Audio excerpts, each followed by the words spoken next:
Hello et bienvenue dans les pronos. Dans les pronos, c'est très simple, on vous dévoile l'avenir en vous donnant les résultats du lendemain. Et oui, désolé, lundi, c'est claquette chaussette.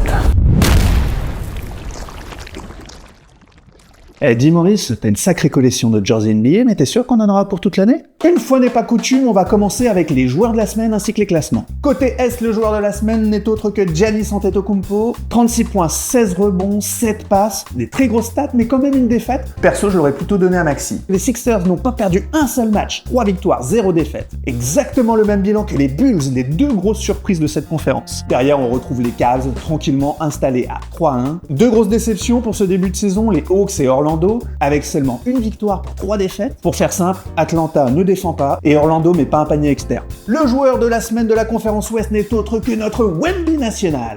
En même temps, plus de 33 points, plus de 13 rebonds et 6 contres, 4 victoires pour 0 défaite, qu'il mérite plus. On retrouve donc ces Spurs premiers de la conférence à égalité avec OKC, les deux seules équipes à 4-0. OKC en plus fait ça sans Jalen Williams. Derrière, on retrouve les Warriors, très belle entame de saison, 3 victoires, une défaite. Le Jazz d'Utah nous surprend un peu avec déjà 2 victoires. Merci Lauri Markkanen. Et côté déception, les Mavs à 1 victoire pour 3 défaites et dans une moindre mesure, Houston à 1 victoire pour 2 défaites commence tout doucement cette nouvelle saison NBA. Les Golden State Warriors accueillent les Los Angeles Clippers. En quelque sorte, le match des vieux. Et oui, les Clippers affichent un roster à l'âge moyen de 33,2 ans, c'est tout simplement le plus vieux de l'histoire. En vrai, 33 ans, c'est pas si vieux que ça. Les Warriors sont en back-to-back et sortent d'une victoire la veille chez les Grizzlies. Une belle victoire, bien maîtrisée, ils ont permis de reposer les cadres. Steph Curry n'a joué que 29 minutes, très bien aidé par un Kuminga qui commence très fort la saison, 25 points, 10 rebonds hier. Les Clippers avaient commencé pour leur part par une vilaine défaite contre Utah, mais se sont bien repris avec 2 victoires d'affilée. Kawhi Leonard et James Harden se sont mis en route. Derrière, Zubac assure et Brook Lopez, la nouvelle recrue,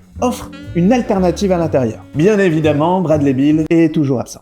Un pronostic? Je vois les Warriors continuer sur ce très bon début de saison, la balle circule, la motion offense fonctionne à merveille. On enchaîne avec les 4 autres matchs de la nuit. Les Wizards accueillent les Sixers. Toujours invaincus, je vois les Sixers continuer leur marche en avant pour une 4e victoire. Miami accueille les Hornets, Miami qui n'a jamais marqué autant de points qu'en ce début de saison. Les Hornets pour leur part, c'est toujours assez sympa à suivre, mais ça ne devrait pas suffire. Je vois Miami l'emporter à domicile. Les Bucks de Giannis Antetokounmpo accueillent les New York Knicks. Giannis va être un peu trop seul et je pense qu'ils vont retomber sur terre face aux Knicks beaucoup plus puissants et profonds.